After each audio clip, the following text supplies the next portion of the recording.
तो हम लोग समझ लेते हैं पहले कि लोकोक्ति का मतलब क्या है, फिर हम लोग आएंगे इस पर। लोकोक्ति का मतलब क्या है, मीनिंग, यानी इसका कहते किसको हैं, लोकोक्ति होती क्या है। यानी हमारे सामने प्रश्न है कि लोकोक्ति क्या है, लोकोक्ति क्यों है, ये भी तो प्रश्न है। लोकोक्ति कहाँ है, लोकोक्ति कैसा होता है, कब से है भाई, कब से है? ये सब मन में सवाल उठते होंगे। तो लोकोक्ति क्या है, क्यों है, हाँ, कब से है, क्या ये 100 साल का है, 50 साल का है, 1000 साल का है, आखिर इसका कोई लाइफलाइन तो होगा नहीं। कहाँ पे बसता है ये, इसका घर कहाँ है, नहीं, इसकी चौहद्दी क्या है, तो हम लोग जानेंगे। यानी कब से है, किस भाषा में है, और ये भी जानेंगे कि कहाँ नहीं है। हर जगह होता है क्या, कि कहीं नहीं भी होगा। यानी लोकोक्ति में कि वो क्या है, कहाँ है, कैसे है, कब है, क्यों है, किस भाषा में है, और कहाँ नहीं है, इसकी चर्चा करते हैं। ठीक है, और इसके बाद फिर हम लोग किसी एक लोकोक्ति पर आएंगे और उसको लिखना समझेंगे कि कैसे लिखा जाए। ठीक है, कैसे लिखा जाए। तो सबसे सरल बात यह है कि लोकोक्ति क्या है, लोक जीवन में, नोट करते रहिएगा, लोक जीवन में कही गई या प्रचलित या स्वीकृत उक्ति है। उक्ति मतलब कथन, स्टेटमेंट है।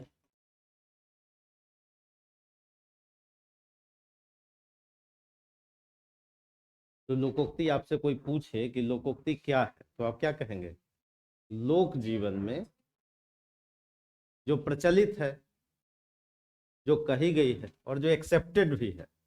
नहीं, मान लिया आपने कहा और एक्सेप्ट ही नहीं हुआ, तो लोकोक्तियां क्या होती हैं, एक्सेप्टेड, इस पे कोई विवाद नहीं, औसत रूप से एक्सेप्टेड, कही गई है, पॉपुलर भी है।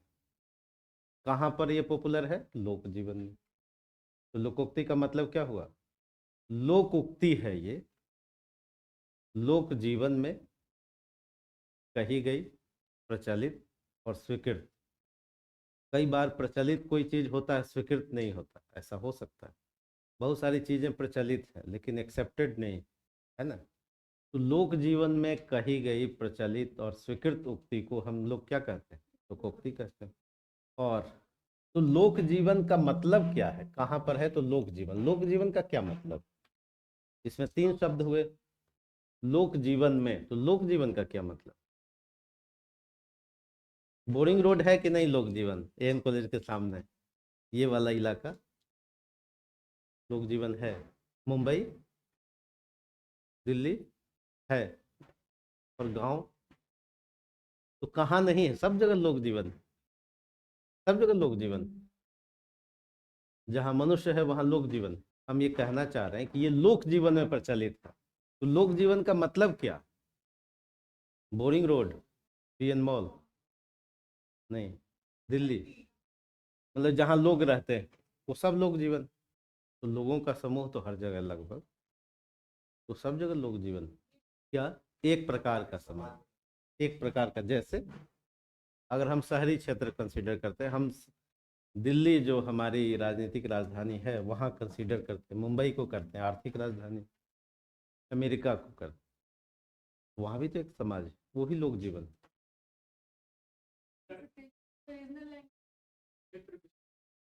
हाँ, तो क्षेत्र तो कहीं भी हो सकता है, नहीं, वो अमेरिका भी हो सकता है, और बिल्कुल वैसा गांव जहां अभी तक 7 निश्चय नहीं पहुंचा है, वहां भी, है ना। तो कहीं भी हो सकता है। तो चलिए, नहीं, बिल्कुल नहीं हो सकता, गलत है। लोक जीवन का मतलब समझ लीजिए। देखिए, दो तरह का जीवन है सामान्यतः, दो तरह का, एक तो लोक जीवन है और दूसरा है अभिजात्य जीवन। अभिजात या कहिए नगर महानगर, थोड़ा बेसिक डिफरेंस है दोनों में कुछ बेसिक डिफरेंस। दो तरह का जीवन है, इसलिए मैंने कहा कि आप बोरिंग रोड में हैं, एक बिल्कुल गांव में व्यक्ति। ठीक है, दोनों दो तरह के जीवन में जी रहे हैं। जैसे अभी अभी तुरंत होली आने वाला है ना? तो होली को आप देखिए, होली आने वाला है, यहाँ कैसा होगा और वहाँ कैसा होगा, दोनों में अंतर होगा। और थोड़ा आप और जाइए, दिल्ली में कैसा होगा। दिल्ली में बच्चे महानगरों में क्या करते हैं, ऊपर छत पर से पानी का बैलून में, उनके लिए उतनी ही होली है। हो सकता है बिल्कुल जो गांव हो, है ना, वहां पर होली का रंग अलग हो, ऐसा होली हो कि 3 दिन 4 दिन तक असर रहे। नहीं, हो सकता है कि नहीं? तो ज्यादा वास्तविक कहाँ होगा? गांव में होगा। रेणु ने एक उपन्यास लिखा मैला आंचल, शायद नाम सुना होगा आपने, सुना होगा। फणीश्वर नाथ रेणु आप ही के यहाँ के हैं, मेरीगंज के। 1954 में उपन्यास आया था मैला आंचल। वहां पर एक है कैरेक्टर कमली, गांव की लड़की, और एक शहर का कैरेक्टर है डॉक्टर प्रशांत। डॉक्टर प्रशांत है, वो MBBS डॉक्टर है, PMCS से। उसके जो कैरेक्टर दो की चर्चा हम कर रहे हैं, एक है कमली और दूसरे हैं डॉक्टर प्रशांत। होली का दिन है, डॉक्टर प्रशांत गए हैं कमली के घर।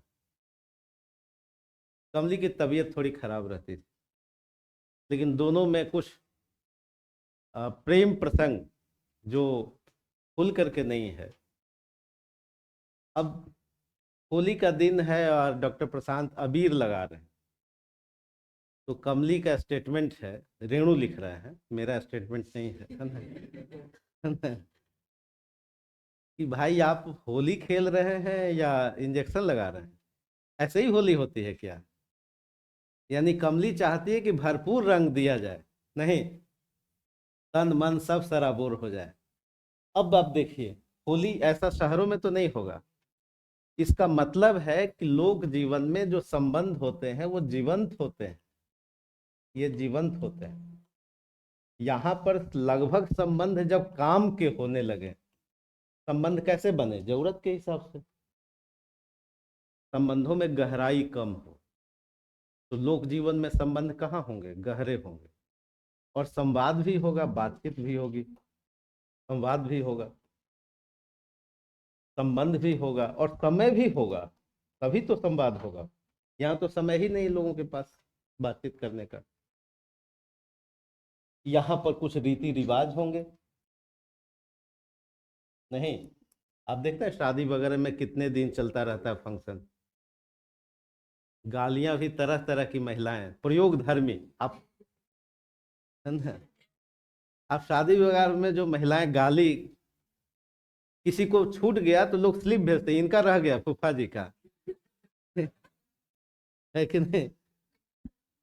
और आप श्रोता बन के चुपचाप नोट कीजिए कि गालियां कौन कौन सी दी जा रही हैं, तो आपको अद्भुत आश्चर्य होगा कि भारत की महिलाएं कितनी प्रयोगधर्मी है, जब उनको बोलने के लिए दिया जाए मौका।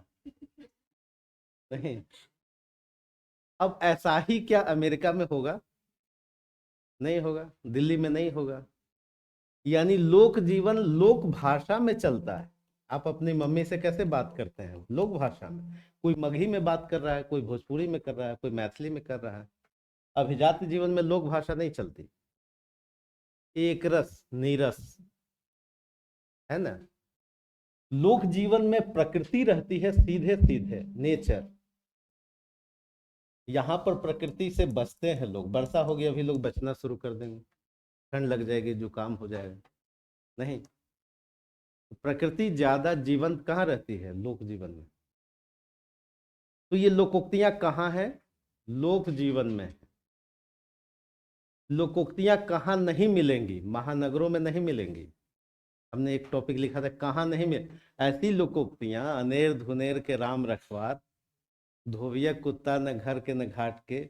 अब आप कहिए कि अमेरिकी समाज में यहीं का आदमी जो वहां गया होगा वही जानता होगा, वहां का लोग नहीं जानेगा। क्यों नहीं जानेगा? क्योंकि लोग तो है ही नहीं। लोगों का समूह लोक नहीं है। लोक जीने की एक पद्धति, एक रीति रिवाज है, एक पर्व त्योहार है, एक प्रकृति है, एक भाषा है, बोली है, सब मिल करके जो एक लोक भाव बनता है, उसी को क्या कहते हैं? लोक जीवन कहते हैं। क्लियर हुआ? इसमें संबंधों के लिए लोग जान दे देते हैं, इसलिए आप देखते होंगे पति पत्नी का संबंध लोग कहते हैं भाई 7 जन्मों का है। नहीं, और अमेरिकी समाज में हो सकता है 7 घंटों का हो। नहीं, 7 घंटे में हो सकता है कि बदल जाए संबंध। तो समझ गए लोक जीवन का मतलब? लोक बोलियों में जहां पर लोक जीवन, लोक विचार, कई सारी चीजें अच्छी हैं, कई सारी चीजें बुरी भी हैं। लोक जीवन में बहुत ज्यादा अफवाहों की भी भूमिका है, अफवाह की भी भूमिका है। यहाँ पर अफवाह कम होंगे। नहीं, और इसीलिए संवाद कायम करने के लिए पत्रकारिता आई। पत्रकारिता कहाँ आई?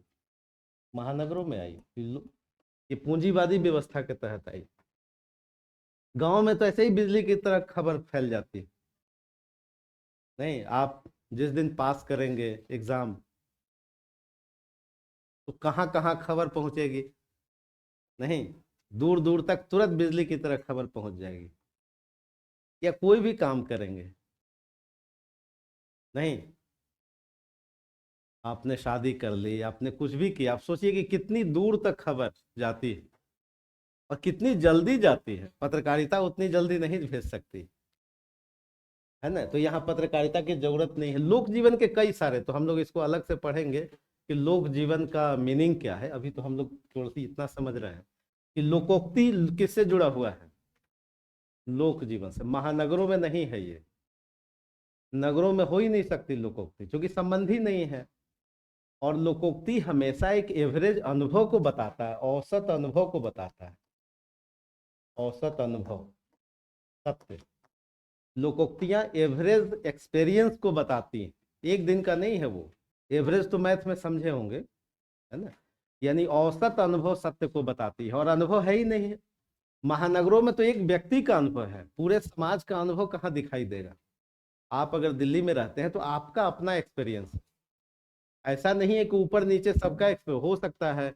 ऊपर वाले तल्ले पर कोई और रहता हो और 20 सालों में, 10 सालों में आपको पता ही नहीं है। केवल अगर बोर्ड दिखा, नेम प्लेट है, तो जानते होंगे कि इसमें हम नागर साहब रहते हैं। कौन रहते हैं नागर साहब? उनके क्या सुख दुख है, क्या तकलीफ है, हम नहीं जानते। जानते हैं क्या? लेकिन गाँव में तो सब जानते हैं। ग्रामीण जीवन में सुबह शाम खाना बना, दोपहर में अगर किसी के घर से, अगर छप्पर से धुआं निकलता, तो आपके यहाँ कोई गेस्ट आए थे क्या? नहीं। हालांकि अब शहर की नशीली हवाएं गांव को भी भरमा रही हैं, ये अलग बात। नहीं, शहर की जो नशीली हवाएं हैं वो गांव को भी क्या कर रही हैं? भरमा रही है। लेकिन तब भी, आज भी औसत रूप से लोक जीवन में जो अनुभव सत्य है, वही अनुभव सत्य लोकोक्ति के रूप में आता है। ठीक है, तो लोकोक्ति कहाँ है? लोक जीवन में। लोक जीवन का मतलब जहां प्रकृति है, जहां समस्याओं से सीधे रूबरू होते हैं आप। संबंध ज्यादा क्या होते हैं?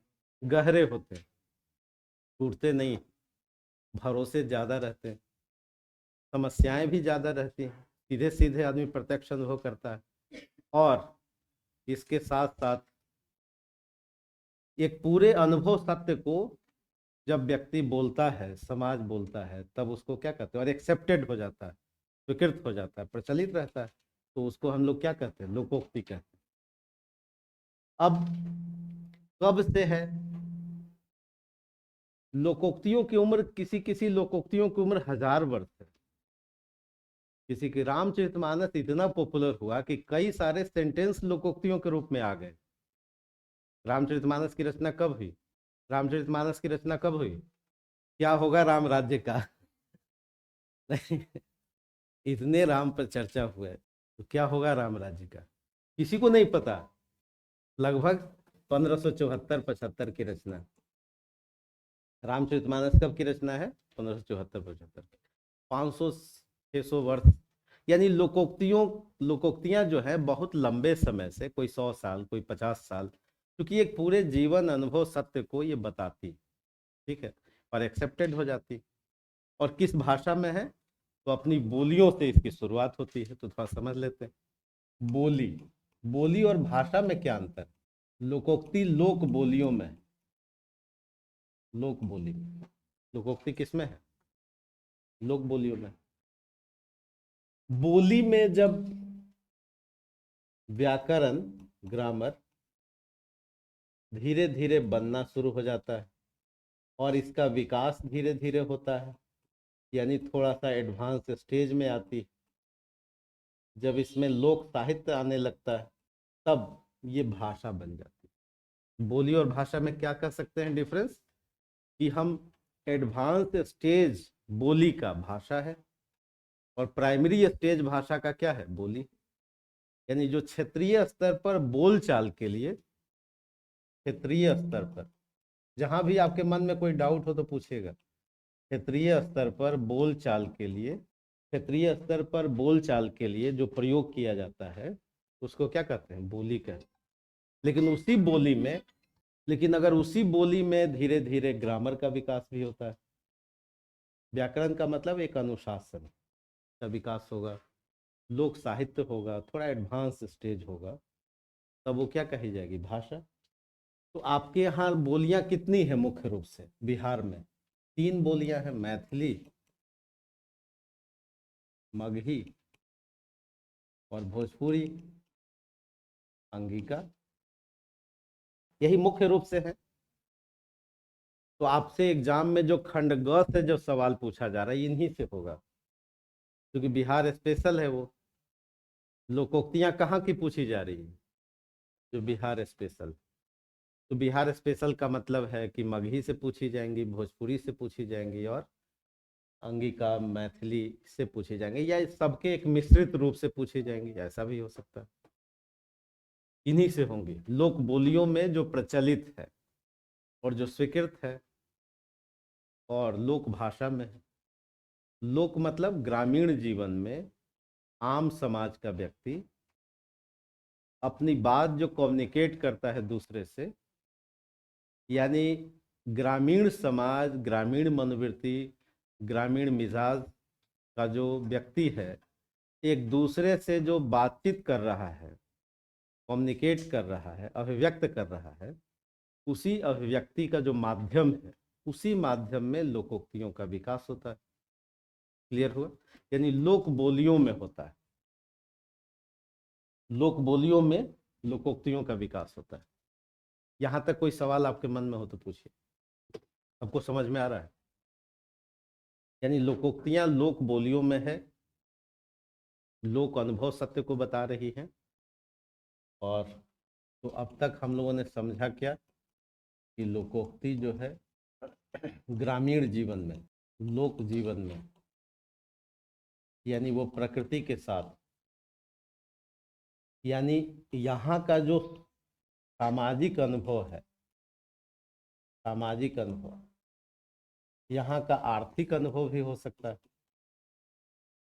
यहाँ का धार्मिक अनुभव भी हो सकता है, यहाँ पर राजनीतिक अनुभव भी हो सकता होगा कि नहीं, सब लोग वोट देते हैं कि नहीं, यहाँ का सांस्कृतिक अनुभव भी हो सकता है, यहाँ का दार्शनिक अनुभव भी हो सकता है।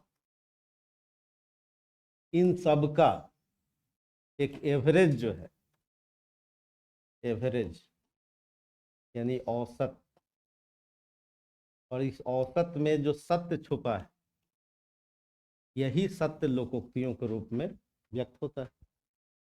नहीं, यानी ग्रामीण जीवन के कई सारे एक्सपीरियंस होंगे, प्रकृति से होगा, इकोनॉमी से होगा, हो सकता है कि वो किसान जीवन आलू उपजा रहा हो, अभी आलू कैसे है मार्केट में, 10 रुपए किलो, नहीं पता, ये महानगर है कि नहीं? हमको नहीं, समस्याओं से सीधे हम रूबरू नहीं, समझ गए, लोक जीवन।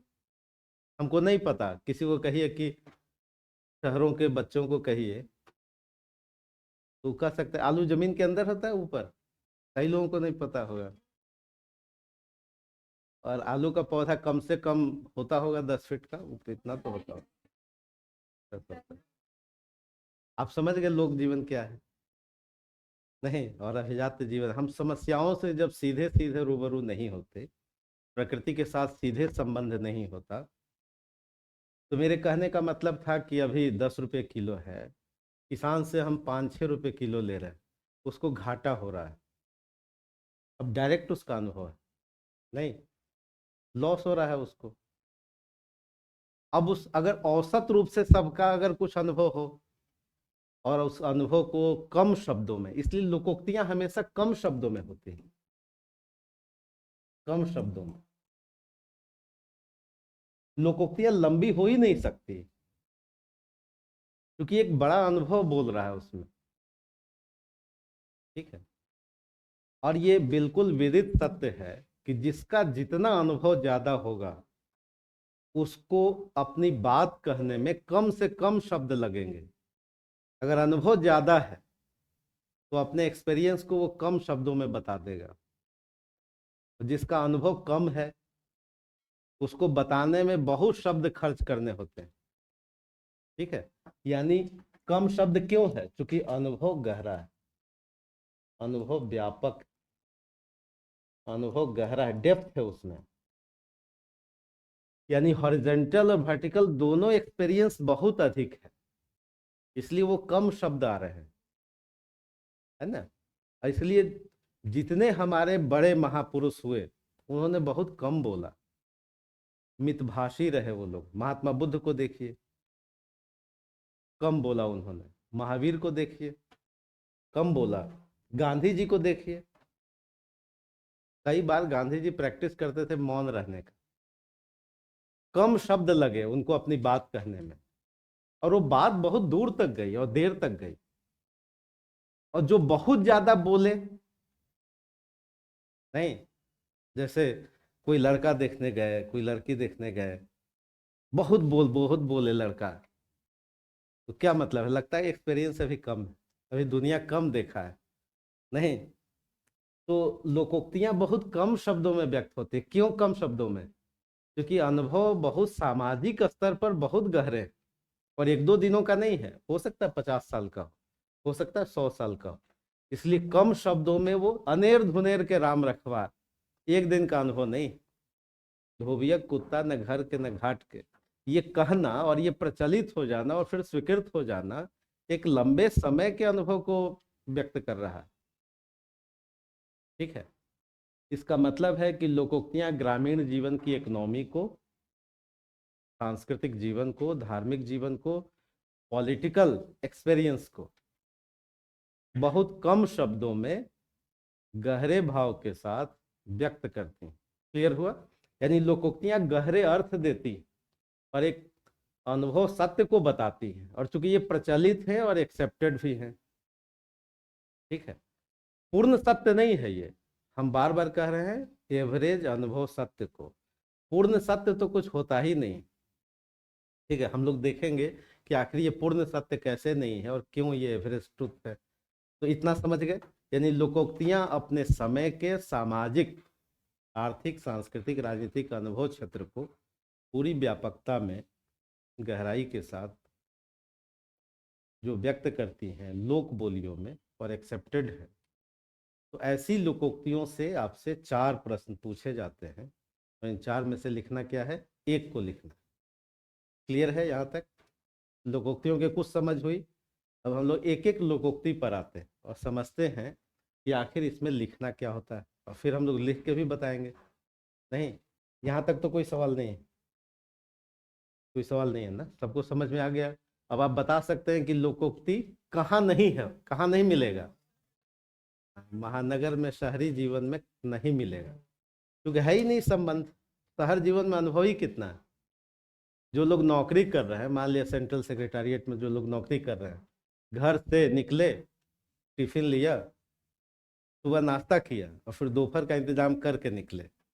टिफिन लिया, फिर मेट्रो में गए, मेट्रो से ऑफिस में कुछ गुणा भाग किया, नहीं, फिर मेट्रो से आ गए, और यहाँ फिर टेलीविजन पर बच्चों के बीच क्रांति किया।